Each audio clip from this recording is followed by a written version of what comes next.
Hello दोस्तों, मेरे channel mentor नावी पर आप सभी का स्वागत है। आज हम सुनाएंगे सूर्य ग्रहण की पौराणिक कथा। तो आइए आरंभ करते हैं। सूर्य ग्रहण की पौराणिक कथा समुद्र मंथन से जुड़ी है। विष्णु पुराण में समुद्र मंथन का वर्णन मिलता है।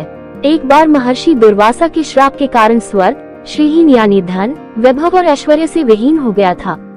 तब विष्णु जी ने देवताओं को असुरों के साथ मिलकर समुद्र मंथन का उपाय बताया।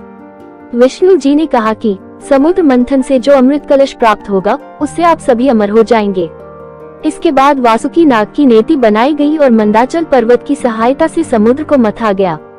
इसके बाद एक एक कर समुद्र से कुल 14 चीजें निकली, जिन्हें 14 बहुमूल्य रत्न कहा जाता है। इन 14 चीजों का बंटवारा देवताओं और असुरों के बीच किया गया। समुद्र मंथन से निकले 14 बहुमूल्य रत्नों में हलाहल विष, कामधेनु गाय, उच्चे, श्रवा घोड़ा, ऐरावत हाथी, कौस्तुभ मणि, कल्प वृक्ष, अप्सरा रंभा, माता लक्ष्मी, वारुणी चंद्रमा, 5 जन्य शंख, पारिजात वृक्ष, शारंग धनुष और अमृत कलश शामिल थे। समुद्र मंथन में सबसे पहले हलाहल विष निकला। इस विष की ज्वाला इतनी तीव्र थी कि सभी देवता और दानव जलने लग गए। तब भगवान शिव देवता, दानव और समस्त सृष्टि की रक्षा के लिए इसे खुद पी गए। लेकिन विष की तीव्र जलन के कारण शिव जी का कंठ नीला पड़ गया और उनके शरीर का ताप बढ़ने लगा। इसीलिए शिव जी का एक नाम नीलकंठ भी पड़ा। विष की ज्वाला को कम करने के लिए सभी देवताओं और दानवों ने शिव जी को शीतल जल चढ़ाया। इसके बाद उनके शरीर का ताप और जलन कम हुई। यही कारण है कि सावन में शिव जी का जलाभिषेक किया जाता है और कहा जाता है कि शिव जी जब हलाहल विष को पी रहे थे तब इसकी कुछ बूंदें पृथ्वी पर गिर गई, जिसे सांप, बिच्छू और विषैले जंतुओं ने ग्रहण कर लिया था। समुद्र मंथन से निकले हलाहल विष और वारुणी को अशुभ तो नहीं कहा जा सकता, लेकिन मानव, देवता और समस्त सृष्टि के लिए इसे उपयोगी भी नहीं माना गया। इसलिए सृष्टि की रक्षा के लिए शिवजी ने स्वयं हलाहल विष ग्रहण कर लिया और वारुणी यानी मदिरा दानवों को दे दी गई। लेकिन समुद्र मंथन के दौरान जब अमृत कलश निकला तो अमृत के लिए देवताओं और असुरों के बीच विवाद छिड़ गया। असुर और देवता इसे ग्रहण करने के लिए युद्ध पर उतारू हो गए। कभी देवता कलश लेकर भागते तो कभी दैत्य।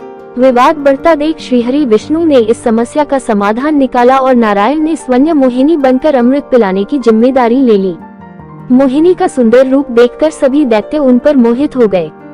विष्णु जी जानते थे कि अगर दैत्यों ने अमृत पान कर लिया तो वह अमर हो जाएंगे और समस्त सृष्टि पर संकट में आ जाएगी। एक तरफ जहाँ देवता अमृत पान कर रहे थे, वहीं दूसरी ओर मोहिनी के मायाजाल में फंसकर दैत्य अपनी बारी का इंतजार कर रहे थे। दैत्यों में एक अति चतुर असुर था जिसका नाम था स्वरभानु। वह विष्णु जी की इस चाल को समझ गया।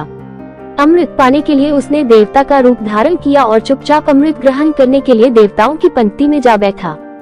चंद्रदेव और सूर्यदेव ने स्वरभानु को पहचान लिया और सारा वृतांत विष्णु जी से जा कह सुनाया।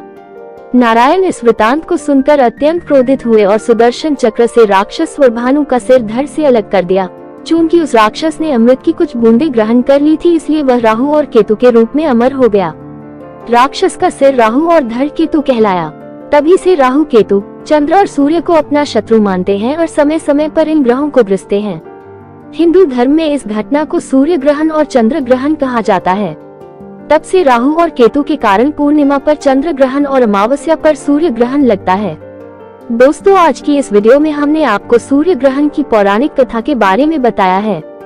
यदि आपको हमारे द्वारा बताई गई जानकारी पसंद आई हो तो इस वीडियो को लाइक करें और मेरे चैनल को सब्सक्राइब जरूर करें। धन्यवाद।